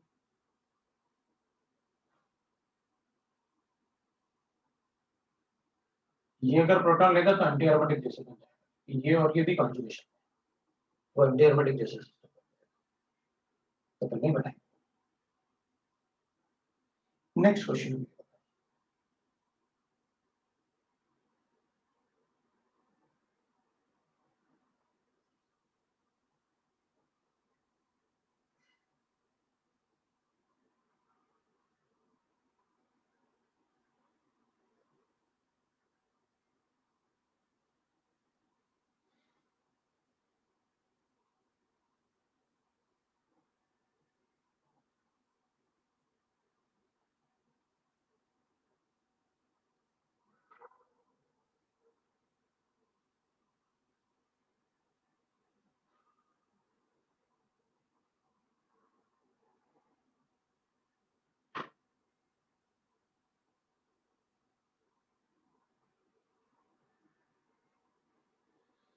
नेक्स्ट क्वेश्चन में आपने कहा है इलेक्ट्रॉन डेंसिटी ज्यादा होनी चाहिए,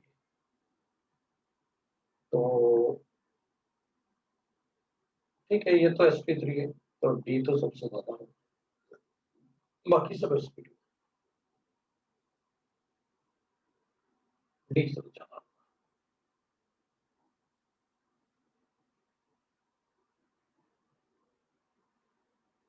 और अच्छा, इसमें डबल बॉन्ड बना हुआ है, मतलब फिर तो इसके 1 2 3 4 बॉन्ड हो गए, लोन पेयर हो गई नहीं इसके, पॉजिटिव चार्ज अगर प्रोटॉन लगाएंगे।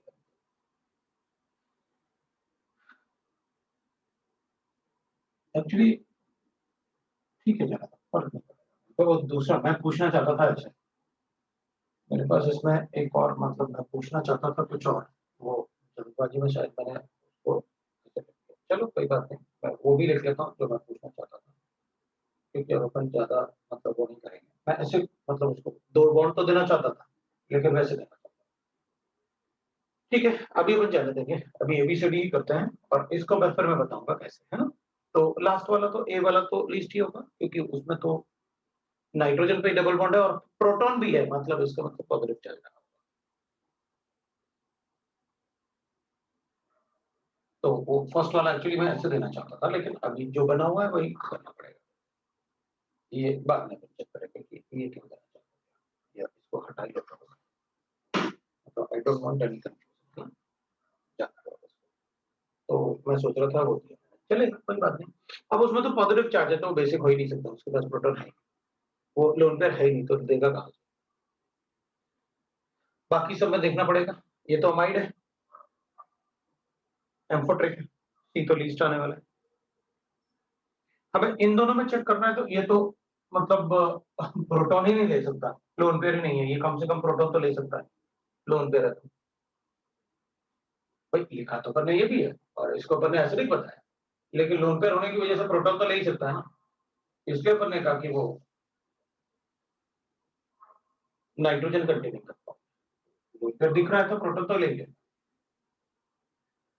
तो फिर आपने कहा था एमाइड के बाद लिखा हुआ ये एसिड जैसे बिहेव करेगा, हाँ, तो अगर बेस ऐड करो NaOH टाइप या कुछ, तो वो प्रोटॉन निकाल सकता है इससे, बिल्कुल निकाल सकता है, लेकिन अगर प्रोटॉन दोगे इसको तो लोन पेयर की वजह से अपन उसे बेस बताएंगे। वो लोन पेयर दिख रहा है तो प्रोटॉन तो लेगा ही इलेक्ट्रॉन।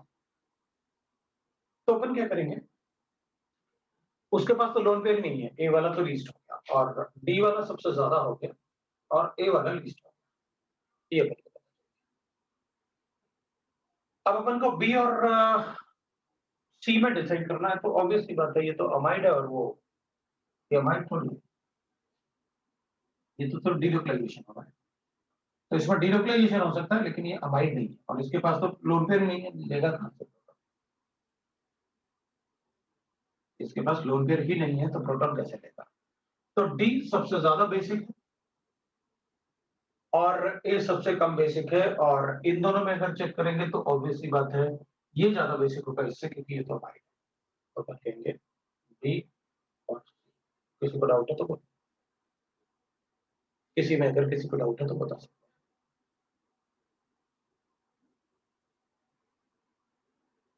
ठीक है, नहीं, इसकी बात, इसमें अगर बात करेंगे तो नेक्स्ट वाले में फिर तो अपन कहेंगे भाई देखो, अगर अपन चेक करें तो क्या आना चाहिए, तुमको चेक करना है, बी और सी में कंपेयर करना है, तो ये अमाइड है ना, और ये अमाइड नहीं है, सिर्फ डीलोकलाइजेशन।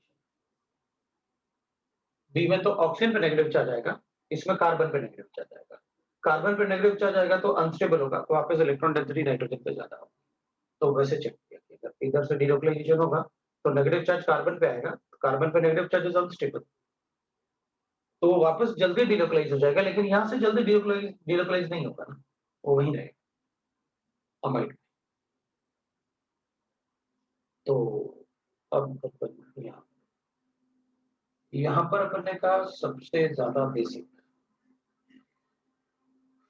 तो अपन कहेंगे ये तो अमाइड है, जो मर्जी चाहे कर लो। और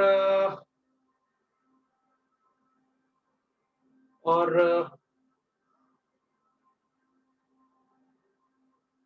ठीक है, ये तो अमाइड है, और क्या, और कहेंगे अपन ये भी sp2 है, ये भी sp2 है, ये भी sp2 है, लेकिन ये sp2,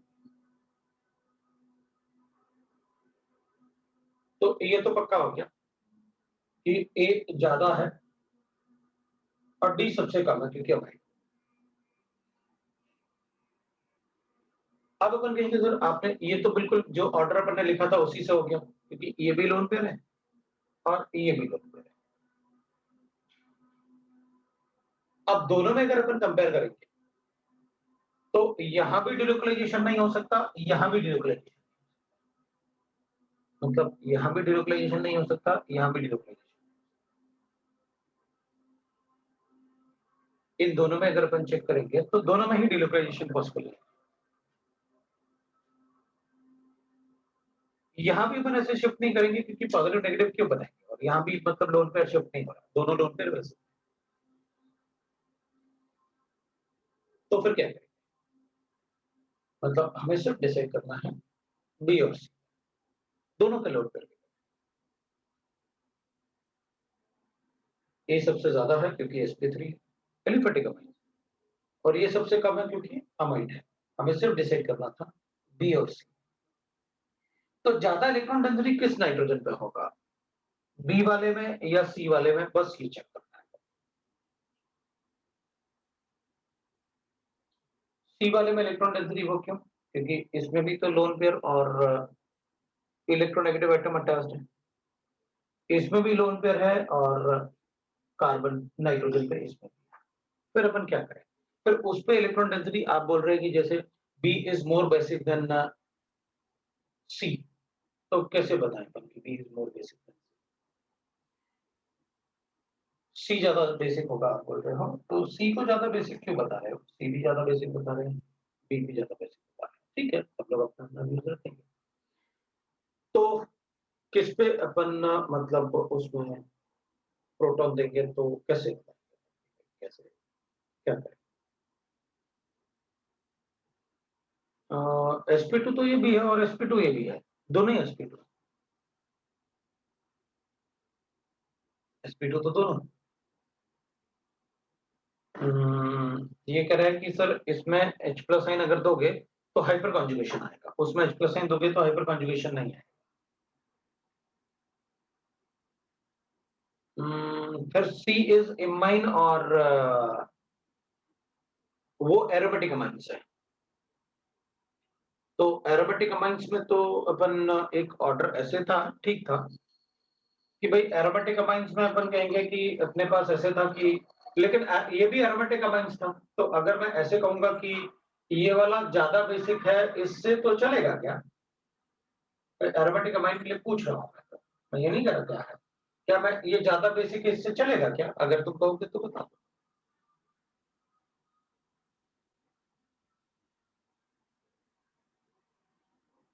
नहीं चलेगा, मतलब मुझे चेक करना पड़ेगा एरोमेटिक अमाइन, है ना, ऐसा नहीं चलेगा, ठीक है।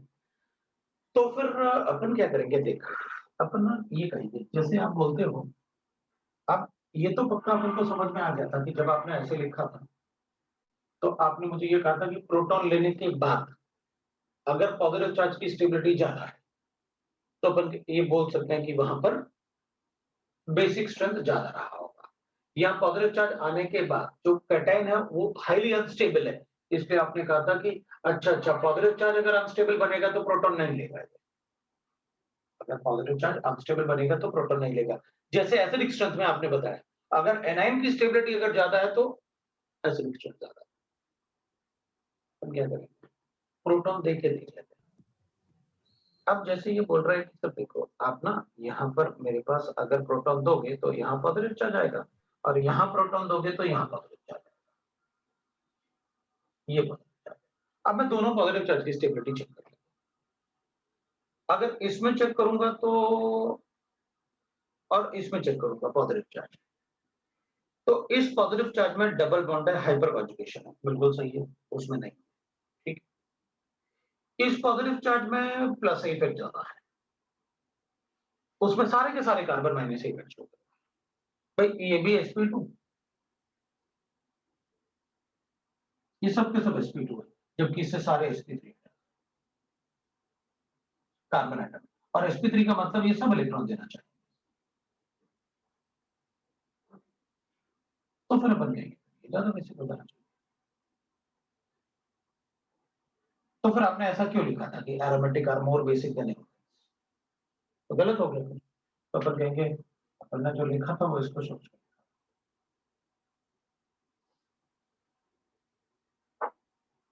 ये ज्यादा बेसिक है क्योंकि इसमें लोन पेयर जाएगा डिलिकुलेट, इसमें तो sp2 पे ही है, ये तो sp2 बनेगा, डिलोकलाइजेशन होगा तो बनेगा, ये तो पहले से फुल फ्लैश। ये और ये की कंपैरिजन में करने को देखा, अगर इन दोनों में कंपेयर करोगे तो ये ज्यादा बेसिक बताएगा, इसका लोन फिर जाएगा डिलोकलाइजेशन में तो sp2 बताऊंगा, ये तो पहले से sp2, तो उसको सोचिए भाई, वो भी तो लिखना था अपने एरोमेटिक में, अपन ये थोड़ी बोल रहे कि एरोमेटिक हमेशा ज्यादा बेसिक, तो टाइम का डिपेंड करे।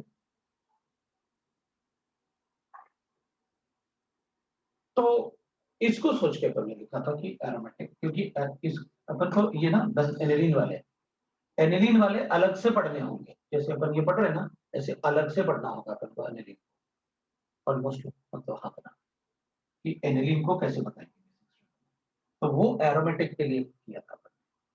तो अपन क्या करेंगे, ये इमाइंस, क्योंकि इसमें हाइपर कॉन्जुगेशन भी है, इसमें प्लस इफेक्ट भी है, इसमें स्टेबिलिटी बढ़ रही है, जबकि यहाँ पॉजिटिव चार्ज में सारे के सारे इलेक्ट्रोनेगेटिव एटम इससे इलेक्ट्रॉन लेना चाहे, ज्यादा बेसिक, इसलिए मैं सी को ज्यादा बेसिक, सी इज मोर बेसिक।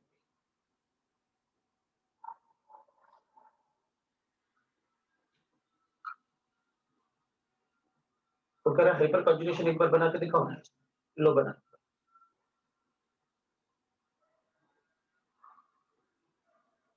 जहाँ पॉजिटिव चार्ज है वहां लोड दे रहा है,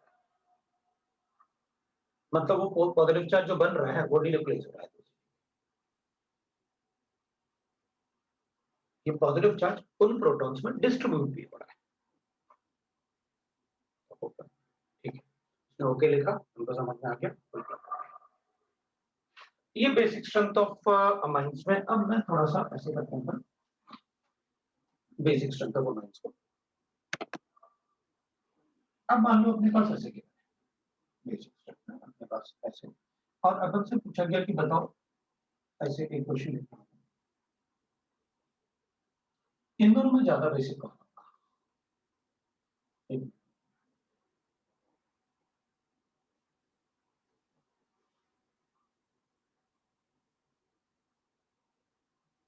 इन दोनों में ज्यादा,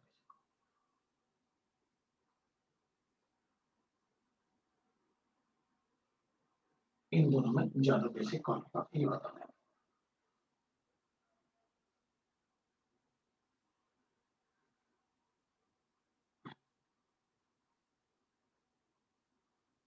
ज्यादा बेसिक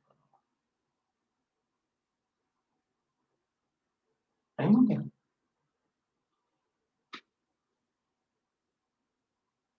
अच्छा तुम्हारा दूसरा क्लास भी होगा, चलो अपन फिर रुकेंगे, यहाँ से आगे नेक्स्ट स्टेप करेंगे, ठीक है, यही रुक जाओ, ठीक है ना, क्योंकि तुम्हारा दूसरा क्लास भी होगा, रुक जाता है, मेरा भी दूसरा क्लास, तो यही रुकते हैं अपन, यहाँ से कंटिन्यू करेंगे, नेक्स्ट टाइम बेसिक स्टफ, चलो रुकते हैं, ओके बाय।